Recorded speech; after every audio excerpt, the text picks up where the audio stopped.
கல்யாண நாளை முன்னிட்டு சங்கீதா அவர்கள் விஜய் சாருக்காக கிஃப்ட் ஒன்று வாங்கியிருக்காங்க அப்படிங்கிற தகவல் தான் சமீபத்தில் கிடைச்சிருக்கு. என்ன நடந்திருக்கு அப்படிங்கிற கம்ப்ளீட் டீட்டெயிலை தான் இந்த ஒரு வீடியோவில் நம்ம பார்க்க போகிறோம். ஆகஸ்ட் 25 இன்னைக்கு தமிழக முதல்வரான ஜோசப் விஜய் அவர்களுக்கும் சங்கீதாவுக்கும் 27ஆம் ஆண்டு கல்யாண நாள். அண்ட் இந்த ஒரு கல்யாண நாளை ரொம்பவே சூப்பராக செலிப்ரேட் பண்ணணும் அப்படின்னு அவங்க முடிவெடுத்திருக்காங்க. அவங்க ஃபேமிலியிலேயே சின்னதாக ஒரு பார்ட்டி மாதிரி கண்டக்ட் பண்ணலாம் அப்படின்னு முடிவெடுத்திருந்தாங்க.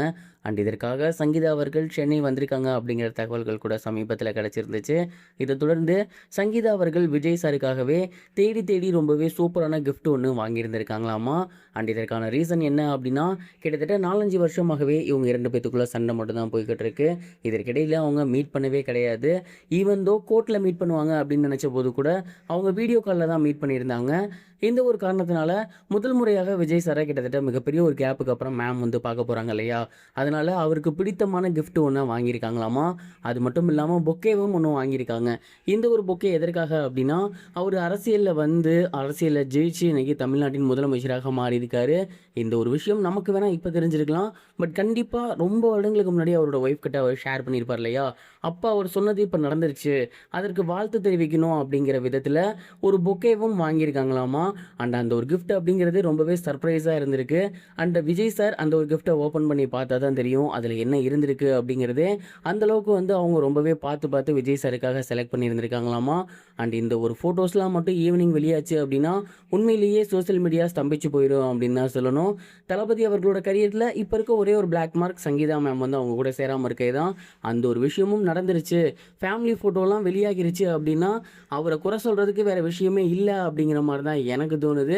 எனிஹோ விஜய் சாருக்கும் சங்கீதா மேமுக்கும் இந்த ஒரு 27ஆம் ஆண்டு கல்யாண நாளுக்கு நாங்களும் கனெக்டிங் சேனல் சார்பாக வாழ்த்துக்களை சொல்லிடலாம். இதை பற்றி நீங்கள் என்ன நினைக்கிறீங்க? மறக்காமல் கமெண்ட் பாக்ஸில் ஷேர் பண்ணுங்கள். இது ஒரு புறம் இருக்க, டேர் டெவில் படத்தில் இருந்து ஆக்டர் ஸ்ரீலீலா அவர்கள் விலகியிருக்காங்க அப்படிங்கிற ஒரு செய்தி வெளியாகி அஜித் ரசிகர்களுக்கு மிக பெரும் ஒரு சோகத்தை ஏற்படுத்தியிருக்கு. ஆதிக் ரவிச்சந்திரன் அவர்களோட இயக்கத்தில் அஜித் குமார் அவர்கள் நடித்து தயாரிக்கக்கூடிய படம் தான் டேர் டெவில். இந்த ஒரு படத்தோட அனௌன்ஸ்மெண்ட் சமீபத்தில் வெளியாகி இருந்துச்சு. இந்த படத்தில் ஹீரோயினாக ஸ்ரீலீலா அவர்கள் கமிட் ஆகியிருக்காங்க அப்படிங்கிற மாதிரி சொன்னாங்க. சமீபத்தில் கூட ஸ்ரீலீலா அவர்கள் அஜித் சாரை போயிட்டு ரேஸில் சந்திச்சிருந்தாங்க. இந்த ஒரு நிலையில் ஸ்ரீலீலா அவர்கள் இந்த ஒரு படத்திலிருந்து விலகியிருக்காங்களாமா. அதற்கு மிக முக்கிய காரணம், போன வருடம் பார்த்திங்கன்னா செப்டம்பர் போல் இந்த கதையை சொல்லி ஓகே வாங்கியிருக்காங்க. அவங்களும் டேட்ஸ் வந்து கொடுத்துட்டாங்க. கிட்டத்தட்ட இந்த வருடம் செப்டம்பரே வரப்போகுது. 1 இயர் ஆகியும் இந்த படத்துக்கு படப்பிடிப்பு வரல. அது மட்டும் இல்லாமல் அவங்களோட டேட்ஸ் வந்து காலியாக போச்சாமா. அடுத்தடுத்த படங்களுக்கு நடிக்கணும் அப்படிங்கிற இக்கட்டான சூழ்நிலை இருக்கிறதுனால ஸ்ரீலீலா அவர்கள் இந்த ஒரு பட வாய்ப்பை மிஸ் பண்ணுறேன் அப்படிங்கிற மாதிரி சொல்லியிருக்காங்களாமா. ஆதிக் ரவிச்சந்திரன் ஒரு பக்கம் பேச்சுவார்த்தை நடத்தி வராருங்கிற மாதிரியான டாக்ஸ் போய்கிட்டு இருக்கு. கூடிய சீக்கிரத்திலே அவங்க இருக்காங்களா இல்லையா அப்படிங்கிற அஃபீஷியல் அனௌன்ஸ்மெண்ட்டை படக்குழுவினரே வெளியிடுவாங்க. இது வரைக்கும் கனெக்டிங் டிவிக்கு சப்ஸ்கிரைப் பண்ணனா மறக்காமல் சப்ஸ்கிரைப் பண்ணிக்கங்க. உடனடி அப்டேட்ஸ் பெறுவதற்கு நோட்டிஃபிகேஷன் பெல்லையும் கிளிக் பண்ணிக்கங்க.